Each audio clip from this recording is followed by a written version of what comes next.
जय जय रघुवीर समर्थ. समर्थ म्हणतात की बऱ्याच वेळी आपल्याला लहान मुलांकडून सुद्धा बरंच काही शिकायला मिळतं. बऱ्याच वेळी आपल्याला लहान लहान मुलांकडून सुद्धा बरंच काही शिकायला मिळतं. आणि म्हणून समर्थ म्हणतात की कधी कधी आपण असा विचार करतो की पुढची व्यक्ती माझ्यापेक्षाही कमी शिकलेली आहे, त्याला माझ्यापेक्षा जास्त येणारच नाही, हा आपला विचार असतो. पण हा विचार आपला चुकीचा आहे असं समर्थांनी आपल्याला इथे सांगितलं. आणि म्हणून समर्थ म्हणतात की कधी कधी जास्त शिक्षण घेणाऱ्याला एवढं समजत नाही, तेवढं कमी शिकलेल्या व्यक्तीला लगेच समजतं असं समर्थांनी आपल्याला इथे सांगितलं.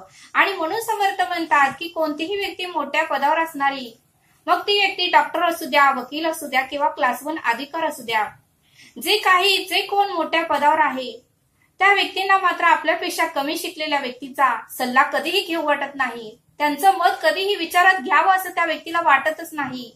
आणि हे मोठ्या पदावरचे लोक फक्त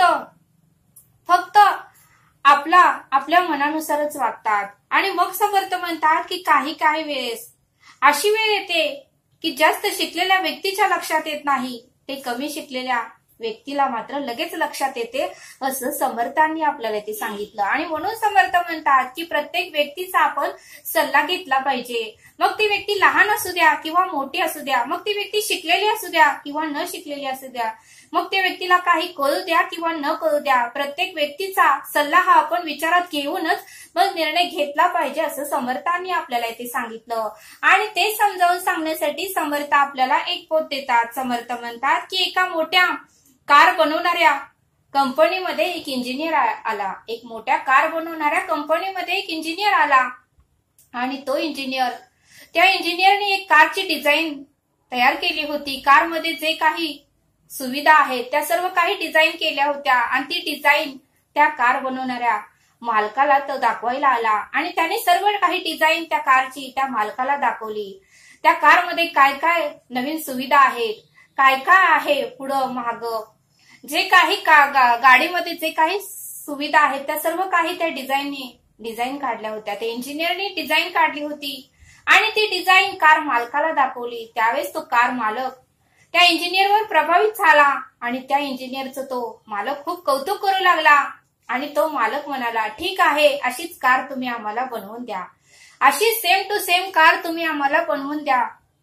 त्यावेळेस तो नवीन इंजिनियर ही खुश झाला आणि त्याने लगेचच कामाला सुरुवात केली. कार डिझायनरने लगेचच कार बनवणाऱ्या कामाला सुरुवात केली. आणि तो तिथून निघून गेला. आणि कार बनवण्यासाठी त्याने जे काही आवश्यक सामान आहे ते सर्व काही आणलं आणि कार त्याने बनवायला चालू केलं. थोड्या दिवसांनी कार पूर्णपणे तयार झाली आणि तो ती कार शोरूम मध्ये घेऊन आला. पण त्या इंजिनियरला मात्र लक्षात आलं नाही की शोरूमचा दरवाजा हा कारपेक्षा 2 इंचांनी कमी होता. शोरूमचा प्रवेशद्वार हा कारपेक्षा 2 इंचांनी कमी होता. त्यावेळेस मात्र त्या इंजिनियरला वाईट वाटू लागलं की आपण उंची घेण्यामध्ये आपली चूक झाली आहे. कारची उंची शोरूमच्या प्रवेशद्वारापेक्षा 2 इंच जास्त आहे. आता काय करावे हा विचारात तो इंजिनियर पडला. आणि तो त्या मालकाला म्हणाला, कार बनवणाऱ्या मालकाला म्हणाला की सर, ही गाडी आपण शोरूमच्या प्रवेशद्वारामध्ये नेऊया. जर क्रॅशेज गेले तर परत मी तुम्हाला ते क्रॅशेज दुरुस्त करून देतो. त्यावेळेस त्या मालकाला काय ती आयडिया आवडली नाही. तो मालक म्हणाला, नाही, एवढी सुंदर कार बनवली आहे आणि क्रॅशेज गेल्यावर ती कार काय छान वाटणार नाही. आणि शोरूमचं प्रवेशद्वार ही आपण तोडू शकत नाही. आणि असा विचार करतच बराच वेळ गेला. काय करावे काही सुचना. त्या इंजिनियरलाही काही कळेना आणि मालकाला कोणता निर्णय घ्यावा तेही कळेना. शोरूमचं प्रवेशद्वार तोडलं तरीही नुकसान आणि गाडी आत घेतली तर गाडीला क्रॅशेज जातात तरीही नुकसान. काय करावे काहीच कळेना. अशी दोघांची चर्चा बराच वेळ चालत होती. आणि हीच दोघांची चर्चा शोरूमच्या वॉचमननी सर्व काही ऐकली. आणि मग वॉचमनच्या मनात एक कल्पना आली आणि तो वॉचमन त्या शोरूमच्या मालकाकडे गेला आणि तो म्हणाला, साहेब, मला एक कल्पना सुचते, मी तुम्हाला सांगू का?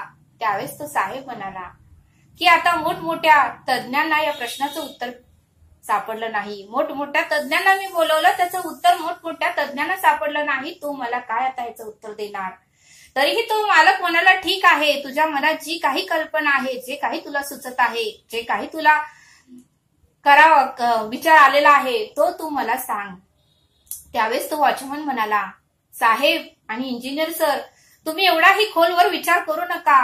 अहो, हा साधा प्रश्न आहे आणि त्याचं उत्तरही साधच आहे. तुम्ही एवढ्या खोलवर, एवढ्या डीप मध्ये का विचार करता?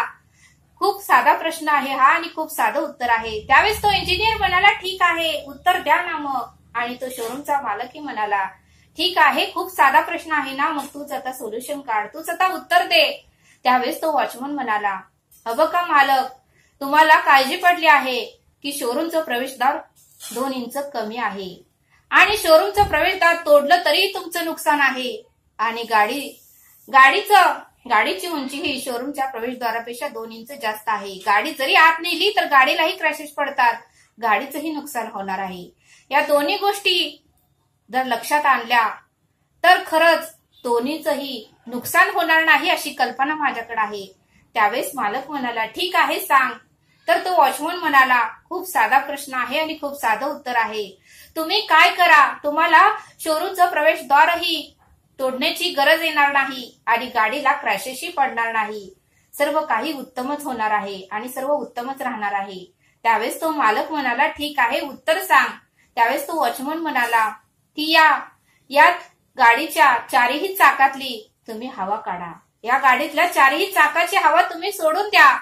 त्यावेळेस ती चारही चाकं खाली जातील आणि गाडी सहजतेने आत नेता येईल आणि शोरूमचं प्रवेशद्वारालाही धक्का लागणार नाही आणि गाडीलाही धक्का लागणार नाही.